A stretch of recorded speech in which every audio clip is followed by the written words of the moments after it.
प्रतीक यादव ने अपनी पत्नी अपर्णा यादव को लेकर किया इंस्टाग्राम पोस्ट। स्वार्थी महिला जैसे तीखे शब्दों का प्रयोग किया।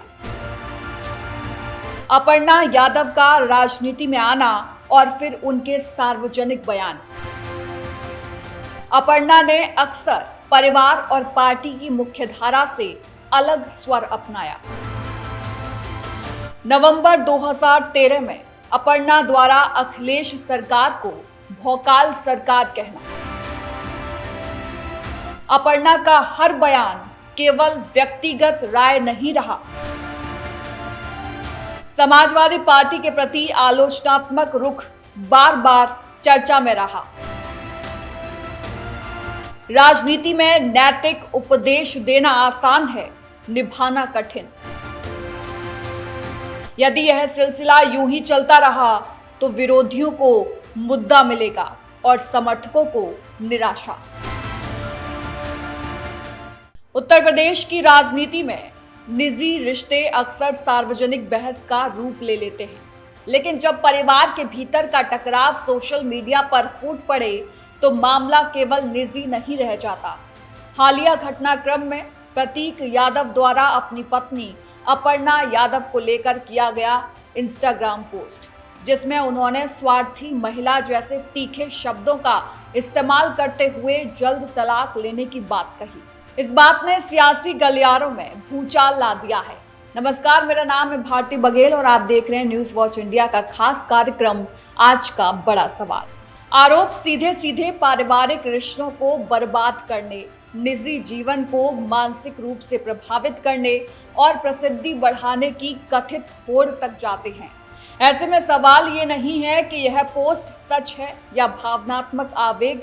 सवाल ये है कि समाजवादी राजनीति का वह कुनबा जो परिवार को अपनी सबसे बड़ी ताकत बताता रहा, आज उसी परिवार के भीतर क्यों दरार दिख रही है। भारतीय राजनीति में मुलायम सिंह यादव का कुनबा वर्षों तक शक्ति, अनुशासन और सामूहिक रणनीति का प्रतीक माना गया। पिता से बेटे तक सत्ता का हस्तांतरण, संगठन पर पकड़ और सामाजिक समीकरण, इन सबका साझा सूत्र यही परिवार रहा। अखिलेश यादव के नेतृत्व में समाजवादी पार्टी ने खुद को आधुनिक समाजवाद के चेहरे के रूप में पेश किया, लेकिन परिवार के भीतर उभरी असहमतियों ने बार बार पार्टी की वैचारिक एकरूपता पर प्रश्न चिन्ह लगाए। साधना गुप्ता की बहू अपर्णा यादव का राजनीति में आना और फिर उनके सार्वजनिक बयान, इन सब ने यह साफ किया कि यादव परिवार केवल सत्ता का गठजोड़ नहीं बल्कि विचारों का अखाड़ा भी है। अपर्णा यादव का ट्रैक रिकॉर्ड देखिए तो उनकी राजनीतिक यात्रा कभी भी लाइन पर चलने वाली नहीं रही। राम मंदिर निर्माण के लिए चंदे का सवाल हो या राम कार्य सेवकों पर गोली चलवाने जैसे संवेदनशील मुद्दे, अपर्णा ने अक्सर परिवार और पार्टी की मुख्य धारा से अलग स्वर अपनाया। 29 दिसंबर 2017 को 3 तलाक बिल पर उन्होंने खुलकर केंद्र सरकार की तारीफ की, जबकि समाजवादी पार्टी संसद में उसी बिल का विरोध कर रही थी। यह केवल एक नीति मतभेद नहीं था, यह उस पार्टी लाइन को चुनौती थी जो खुद को अल्पसंख्यक हितों का स्वाभाविक प्रतिनिधि बताती रही है। सवाल उठता है, क्या यह वैचारिक साहस था या सियासी अवसरवाद?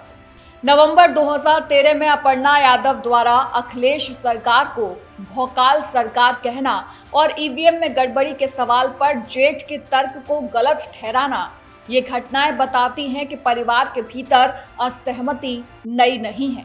2014 में प्रधानमंत्री नरेंद्र मोदी से नेतृत्व सीखने की सलाह देना और फैजाबाद के माटी रत्न समारोह में मोदी की तारीफ, ये सब ऐसे वक्त पर हुआ जब समाजवादी पार्टी और भारतीय जनता पार्टी के बीच सीधी राजनीतिक जंग थी। यानी अपर्णा का हर बयान केवल व्यक्तिगत राय नहीं रहा, वह पार्टी का सामूहिक रणनीति के विपरीत खड़ा होता गया।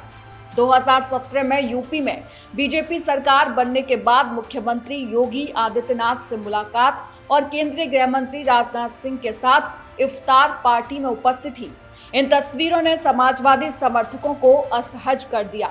यही नहीं, कोरोना वैक्सीन को लेकर अखिलेश यादव के बयान को दुखद बताकर सार्वजनिक असहमति जताना ये उस समय हुआ जब महामारी पर राजनीति अपने चरम पर थी। इन सबके बीच अपर्णा यादव का बीजेपी के प्रति नरम रुख और समाजवादी पार्टी के प्रति आलोचनात्मक रुख बार बार चर्चा में रहा। अब जब निजी जीवन का विवाद सार्वजनिक हो गया है तो समाजवादी पार्टी के लिए यह दोहरी चुनौती बनकर खड़ा है। एक तरफ पार्टी परिवारवाद के आरोपों से बचना चाहती है, दूसरी तरफ उसी परिवार के भीतर की कलह पार्टी की छवि को नुकसान पहुंचा रही है। प्रतीक यादव के आरोप कि उनकी पत्नी ने पारिवारिक रिश्तों को तोड़ा और केवल अपनी प्रसिद्धि बढ़ाने में लगी रही। यदि व्यक्तिगत स्तर पर भी हो तो राजनीतिक स्तर पर उनका प्रभाव व्यापक है, क्योंकि अपर्णा यादव केवल बहू नहीं, एक सक्रिय राजनीतिक चेहरा है जिनके हर कदम को सत्ता और विपक्ष दोनों पढ़ते हैं। समाजवादी पार्टी के आलोचकों के लिए यह मामला आईना बन गया है। वही पार्टी जो नैतिकता, सामाजिक न्याय और पारिवारिक मूल्यों की बात करती है, आज अपने ही घर में सामंजस्य नहीं बिठा पा रही। कटाक्ष यह नहीं कि कौन सही है और कौन गलत, कटाक्ष यह है कि राजनीति में नैतिक उपदेश देना आसान है, निभाना कठिन। जब निजी मतभेद सार्वजनिक मंच पर फूटते हैं तो वे केवल एक व्यक्ति को नहीं, विचारधारा को भी घायल करते हैं। इस पूरे घटनाक्रम में एक और सवाल उठता है, क्या अपर्णा यादव की राजनीतिक स्वतंत्रता को परिवार और पार्टी ने कभी सहजता से स्वीकार किया, या फिर हर असहमति को भटकाव कहकर किनारे लगाने की कोशिश की गई?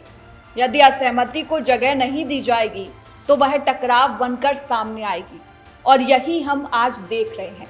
दूसरी ओर यह भी सच है कि राजनीति में रहते हुए निजी रिश्तों की मर्यादा बनाए रखना हर सार्वजनिक व्यक्ति की जिम्मेदारी है।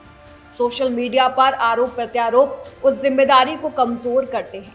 समाजवादी पार्टी के लिए यह समय आत्ममंथन का है।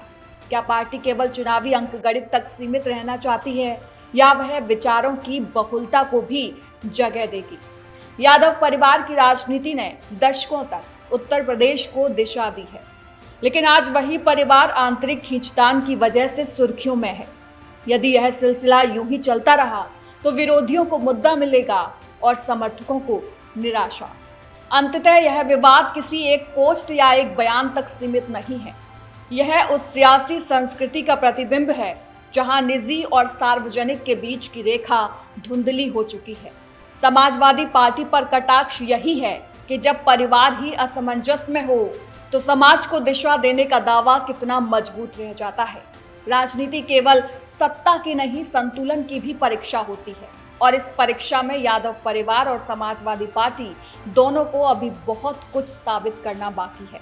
हालांकि जब ये मामला ज्यादा बढ़ा तो अपर्णा यादव के भाई अमन बिष्ट ने ये दावा किया है कि प्रतीक यादव की आईडी हैक हो चुकी है। वहीं आपका इस खबर को लेकर क्या कहना है, कमेंट करके बताएं और वीडियो को शेयर जरूर करें ताकि आपका अपार स्नेह न्यूज़ वॉच इंडिया की टीम पर यूं ही बना रहे।